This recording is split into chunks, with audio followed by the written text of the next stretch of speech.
देखो जी, कल जो तूफ़ान आया उससे काफ़ी नुकसान हुआ है। जैसे रोड के ऊपर वृक्ष गिर गए और जिससे यातायात भी प्रभावित हुआ है। नीचे इलाके में जो भी पानी ठहरा हुआ है, जहाँ कॉटन की फसल लगी हुई है, अगर उसकी समय पर निकासी नहीं होती है तो वो नष्ट हो जाएगी वो फसल। और रही बात गाँवों में जल भराव की, तो जिनके कच्चे मकान हैं तो उससे वो क्षतिग्रस्त हो जाएंगे। कल 5 साल की बच्ची की मतलब छत गिरने से उसकी मौत हो गई और परिवार के 2-3 लोग घायल भी हुए। दर्शकों नमस्कार, स्वागत है आपका ऐसे न्यूज़ में। श्री गंगानगर ज़िले में भयंकर तूफान ने काफ़ी तबाही मचाई। हमारे साथ स्थानीय लोग मौजूद हैं, स्थानीय सज्जन मौजूद हैं, इनसे हम जानते हैं उसके बारे में। सर नमस्कार। नमस्कार आपका क्या नाम है और क्या करते हैं सर? जी, अमरजीत नाम है, खेती करता हूँ, मैं किसान हूँ। हमारे दर्शकों को बताइए कि श्री गंगानगर ज़िले में जो तूफ़ान आया, बारिश भी हुई, तो इससे क्या नुकसान हुआ?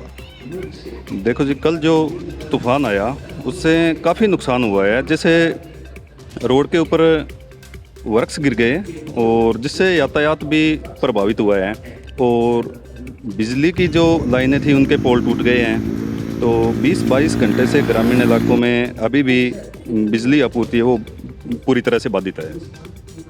और टीन शेड वगैरह जो गांवों के अंदर लगे हुए हैं, जैसे पशुओं के अंदर या जैसे खुले में चारा गिरा हुआ है, वो भी उड़ गया। और एक विजयनगर शहर के अंदर कल 5 साल की बच्ची की मतलब छत गिरने से उसकी मौत हो गई और परिवार के 2-3 लोग घायल भी हुए, ऐसा सुनने में आया है। जी, ये अपने आप में बहुत बड़ी बात है कि टीन शेड गिरने से बच्ची की मौत हो गई, घर वाले घायल हैं। तो इसके साथ साथ अगर हम कुछ उम्मीद की बात करें तो बारिश हुई है, उससे कुछ फ़ायदा भी हुआ होगा। क्या क्या फ़ायदा हुआ है बारिश से, वो भी हमारे दर्शकों को बताइए। देखो जी, अभी फ़िलहाल बात करें तो बारिश की, तो बारिश से तो किसानों को अच्छा फ़ायदा है। जैसे मतलब मूंग, ग्वार और बाजरे की अभी बिजाई का कुछ समय शेष है, तो वो भी कंप्लीट हो सकती है इससे।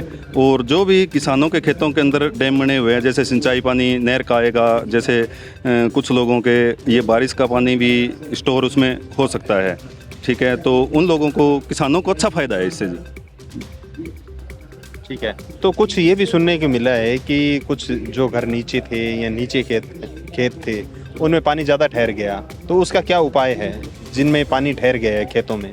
देखो जी, जो खेतों में नीचे इलाके में जो भी पानी ठहरा हुआ है, जहाँ कॉटन की फसल लगी हुई है, अगर उसकी समय पर निकासी नहीं होती है तो वो नष्ट हो जाएगी वो फसल। और रही बात गाँवों में जल भराव की, तो जिनके कच्चे मकान हैं तो उससे वो क्षतिग्रस्त हो जाएंगे। जी, धन्यवाद। Thank you. दर्शकों, इन्होंने हमें जानकारी दी और आपको पता है कि तूफ़ान है वो कितना ख़तरनाक होता है और उससे कितने भयंकर रिजल्ट आते हैं, यानी नुकसान होता है उनका। और बारिश आती है तो उससे फ़ायदा भी होता है और राजस्थान में बारिश की बहुत ज़रूरत होती है। तो अभी श्री गंगानगर ज़िले में बारिश हुई है, उसका फ़ायदा भी हुआ है, किसान खुश भी हैं। लेकिन जो तूफ़ान आया है उससे कहीं काफ़ी जगह पे नुकसान भी हुआ है। इस वीडियो में बस इतना ही। इस प्रकार की और खबरों के लिए देखते रहिए ऐसे न्यूज़। धन्यवाद।